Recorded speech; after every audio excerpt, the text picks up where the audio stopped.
Social media पर जैन समाज के सबसे लोकप्रिय जैन न्यूज चैनल महालक्ष्मी खबरें लाता है, जानकारी लाता है, चिंतन के लिए आपके सामने, समाज के सामने आवाज उठाता है। आज बस उसी बात कर रहे हैं। 2-3 दिन में आपको मैंने 2 कहानियां बताई थी आपको। एक तो क्राइम पेट्रोल देके एक आदमी कैसा बदमाश बन जाता है कि वह जैन मंदिरों में सोने की सामान की चोरियां करना शुरू कर देता है। पकड़ा गया तो पता चला। दूसरा बताया था आपको कि एक हमारी जैन बिटिया फिर गुजरात के अंदर फाइल कर दी हमारे सामने कि मैं अब एक मुस्लिम से विवाह करने की तैयारी कर रही हूं। समाज को जागृत होना होगा, समाज को पहुंचाना होगा कि इस तरह की बातों को रोक सके। आज दोनों का मिश्रण है। आज जो सुना रहे हैं, एक जैन बिटिया, हैरान हो जाएंगे आप, अपनी आत्महत्या की घोषणा करके किस तरीके से एक मुस्लिम आदमी से विवाह करने की तैयारी में जुड़ गई है।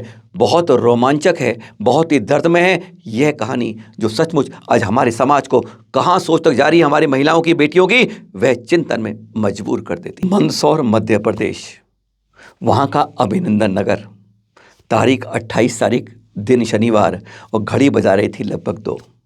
शांति से सब कुछ हो रहा था कि अचानक वहाँ पर रहने वाले सज्जन जैन भाई के घर में उनके हाथ में रखा मोबाइल खन खन करके बजता है। वह उठाते हैं, बड़े शौक से कहते हैं हेलो, पर वहाँ से जो आवाज़ आती है उसके बाद उनके हाथ से फ़ोन छूट जाता है। वहाँ सामने से घबराई आवाज़ है कि आपकी बेटी अभी मेरे आंखों के सामने ही काला भाटा डैम की पुलिया से उसके अंदर कूद गई है।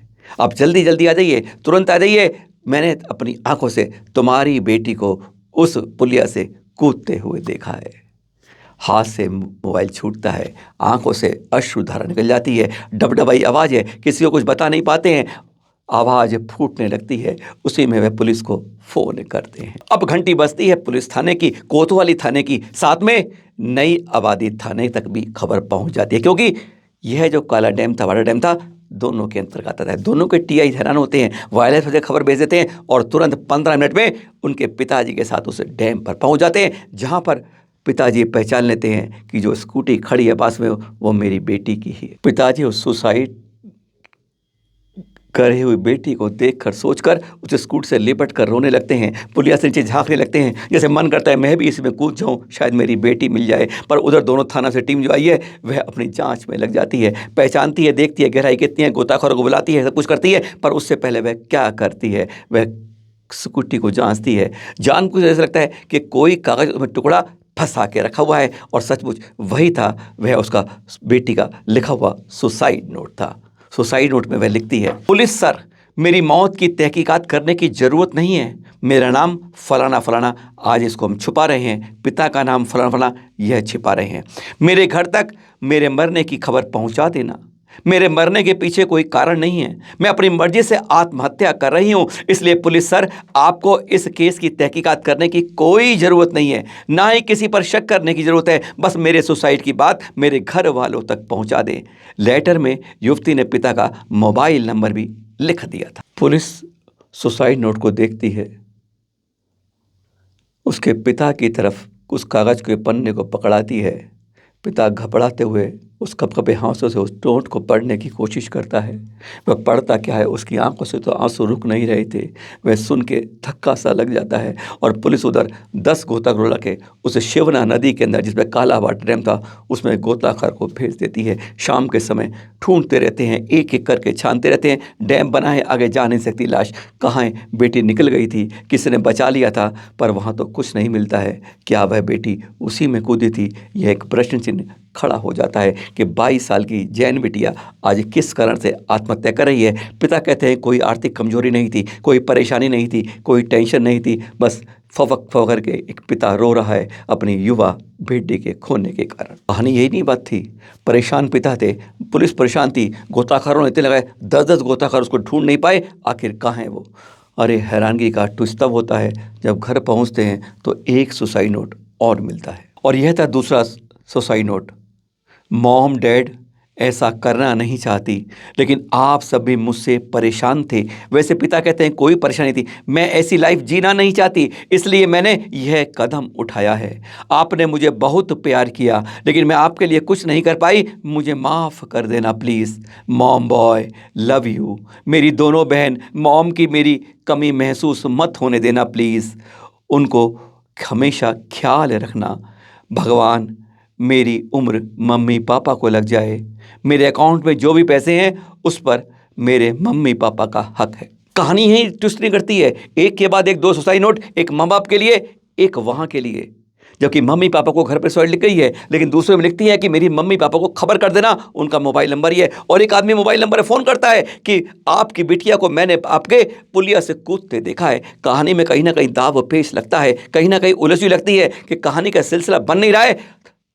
अब पुलिस क्या करती है, जिस नंबर से पिता पर फोन आया था मोबाइल पर, वह उसी नंबर को मिलाती है। नाम मालूम चलता है कि पड़ोस के आर्यन का नंबर है, एक आर्यन मुस्लिम लड़के का नंबर है। और वह भी जानते थे हमारे पड़ोस में रहता है। पिताजी ने कहा ये तो नंबर आर्यन का है, इसका मतलब क्या है। वह पता करते आर्यन से तो मालूम चला कि आर्यन भी आज गया हुआ है, घर से गायब है। हैरानगी की बात है, बेटी सुबह कोचिंग में क्लास जाने के लिए जाती है सुबह 11 बजे, और उसके बाद यह सुसाइड नोट से कहानी शुरू अंत बनता है। कहानी बड़ी रोचक बन जाती है कि क्या कोई क्राइम के सीरियल की कहानी बन रही थी। आर्यन को फोन करते हैं, फोन उठाता है तो पता चला वह चित्तौड़गढ़ में है। पुलिस कहती है वापिस आओ भैया। वो कहता है नहीं, मेरे साथ मैं भी आ नहीं सकता। काफ़ी दाव पेच होता है तो मालूम चलता है कि आर्यन के साथ वह जैन लड़की बिटिया उस पिता की भाग गई है। गजब की बात है, अपनी बिचा अपने घर में सुसाइड के नोट की आत्महत्या की कहानी रचती है, और दूसरी तरफ भागकर अपने प्रेमी के साथ, मुस्लिम के साथ, शादी के साथ घूमने के लिए चली गई थी। शादी का यह एक लव जिहाद का बड़ा त्रिकोणी कोण। मालूम चलता है कि क्राइम सीरियल को देखते देखते उसने ये कहानी दोनों ने मिलकर गढ़ी थी कि कोई चिंता नहीं हो, पुलिस जांच ना करे और मैं भाग जाऊं। समाज को चिंतन की बात है, सोचने की बात है। समझे आज ये क्या हो रहा है, देशा क्या हो रही है। खुश किस्मत की बात इसमें यह रही कि थाने ने पुलिस को पकड़कर माँ बाप को सौंप दिया है, और दोनों पर वैसे आरोप लगेंगे, जांच होगी। झूठी बात कहने के लिए, पुलिस को परेशान करने के लिए और एक गलत कहानी को रचने के लिए आर्यन को भी पुलिस ने पकड़ लिया है। और टीआई कहते हैं, एक बार वह भी आपको सुना देते हैं इस कहानी के अंदर। रचना की थी ताकि पुलिस गुमराह हो सके और वो अपने मित्र के साथ यहाँ से जा सके। इस आधार पर हमने विधिक सलाह ली है और उचित मार्गदर्शन प्राप्त होने पर हम मिथ्या परिस्थिति गढ़ने का और आपराधिक षड्यंत्र करने का एक इस्तिगासा उन दोनों के विरुद्ध ही माननीय न्यायालय के समक्ष पेश करेंगे। कहानी में बहुत ट्विस्ट है। जब पुलिस उसे पकड़ती है तो पता है पुलिस से क्या कहती है वो, मैं एमकॉम फाइनल की छात्र हूँ, पीजी कॉलेज में पढ़ती हूँ, मैं घर से बाहर अच्छी नौकरी कर, मेरा शौक है मैं विदेश में नौकरी करना चाहती हूँ, खूब पैसे कमाना चाहती हूँ, अपने पैरों पर खड़ा होना चाहती हूँ, बस इसलिए मैं जा रही थी। लेकिन धीरे धीरे कहानी की परतें खुलती हैं। मालूम चलता है कि वे बीकॉम फाइनल की छात्र है। साथ में आर्यन उसके पड़ोस में रहता है, ज़्यादा पढ़ा लिखा नहीं है, लेकिन उसके ठाट बाट रईस ज़्यादा खूब दिखाता है। बस धीरे धीरे बात फ़ोन से बढ़ते बढ़ते, सोशल मीडिया पर बढ़ते बढ़ते, चैट करते करते बात बढ़ती जाती है, और वह उसके ठाट बाट देखकर, उसके रईस है कुछ नहीं, पढ़ा लिखा कुछ नहीं है, लेकिन उसकी देखकर अंदाज से वह इम्प्रेस हो जाती है।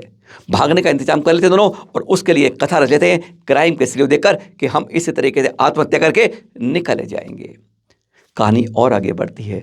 6 बजे वह स्टेशन से चित्तौड़गढ़ से 28 जनवरी को गाड़ी पकड़ती है, मंदसौर 9 बजे पहुंच जाती है। 9 बजे कॉल करती है अपने उस आर्यन को और बुला लेती है।